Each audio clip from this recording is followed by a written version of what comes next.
নমস্কার বন্ধুরা, সহেলির রান্নাবান্নায় আপনাদের সবাইকে স্বাগত। আজ আবারও চলে এসেছি একটা ছোট্ট ভিডিও নিয়ে। আজ বানিয়ে দেখাবো কিভাবে সারা বছরের জন্য মটরশুঁটি সংরক্ষণ করে রাখতে পারবেন। এখন বাজারে প্রচুর মটরশুঁটি পাওয়া যাচ্ছে। দেখুন, আজকে 3 কেজি মটরশুঁটি এনেছে।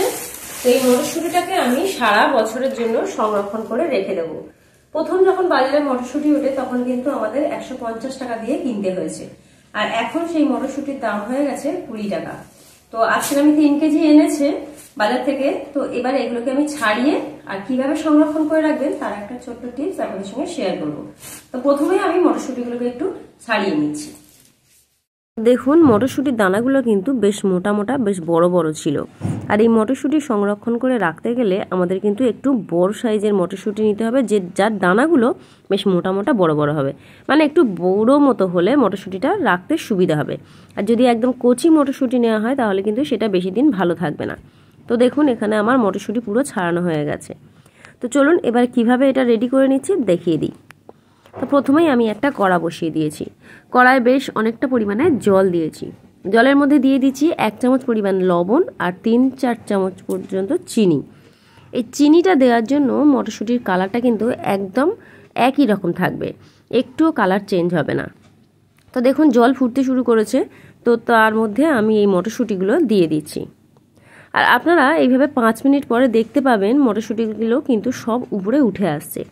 যখন প্রথমে দিয়েছিলাম তখন কিন্তু সবটাই ডুবে ছিল, আর এখন দেখুন সবগুলো ভেসে উঠেছে।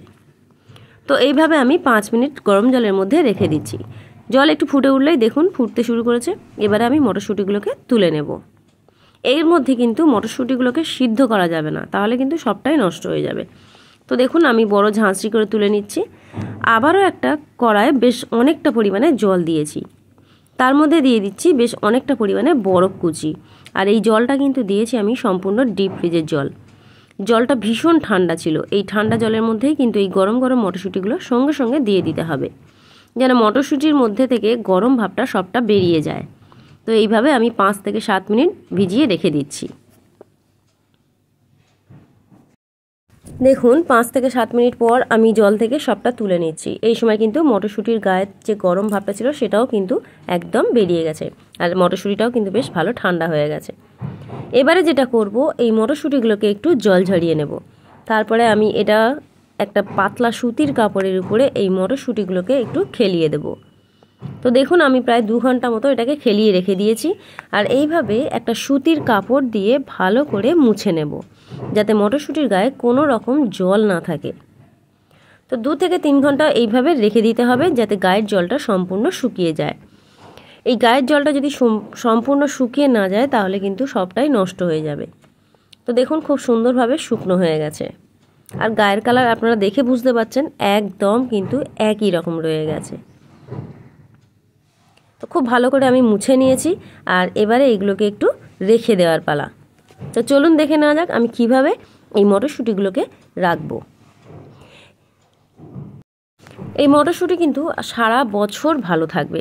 প্রায় 1 থেকে 1.5 বছর যদি আপনার এই মটরশুঁটিগুলো থাকে, একটুও নষ্ট হবে না। তো আমি কিভাবে রাখছি সেটা একটু দেখিয়ে দিচ্ছি।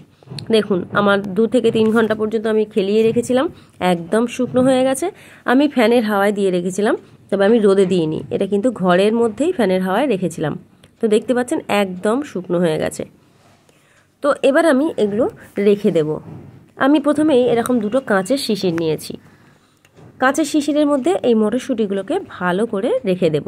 তবে তার আগে কাঁচের শিশিরটাকে খুব ভালো করে মুছে পরিষ্কার করে রাখতে হবে, একদম শুকনো করে। দেখুন, একটা শিশির ভর্তি হয়ে গেছে। আমি আরও একটা শিশিরের মধ্যে রেখে দিচ্ছি।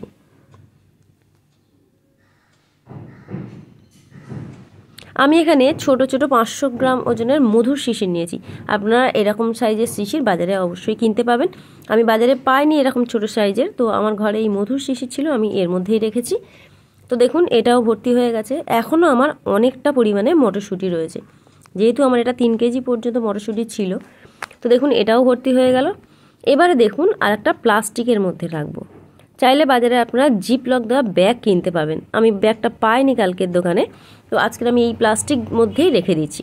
তো এইভাবে এইরকম প্লাস্টিকের মধ্যে কিছুটা রেখে তারপর এটাকে ভালো করে মুখটা মুড়ে দেব। সামান্য একটু দেশলাই জ্বালিয়ে একটু গরম করে যদি মুখটাকে একদম ভালো করে বন্ধ করে দিতে পারেন তাহলে কিন্তু এটা ভীষণ ভালো থাকবে। আর এইভাবে রাখতে গেলে কিন্তু এটাকে ডিপ ফ্রিজে রাখতে হবে। যদি এরকম প্লাস্টিকের মধ্যে রাখেন কিংবা যদি জিপলক দেওয়া ব্যাগের মধ্যে রাখেন তাহলে সেগুলো কিন্তু ডিপ ফ্রিজে রাখতে হবে।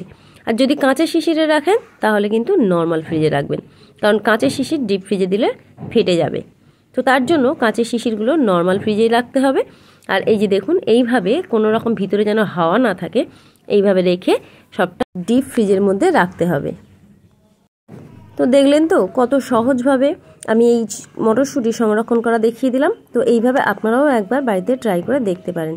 আশা করছি অনেক ভালো লাগবে আর মটরশুঁটিগুলো অনেক ভালো থাকবে। সারা বছর যখন ইচ্ছা হবে তখনই বার করে খেতে পারবেন। তো আজকের ভিডিওটা যদি আপনাদের ভালো লেগে থাকে তো প্লিজ আমার ভিডিওতে একটু লাইক, কমেন্ট, শেয়ার করবেন। আর যদি সম্ভব হয় একটু সাবস্ক্রাইব করে আমার পাশে থাকবেন।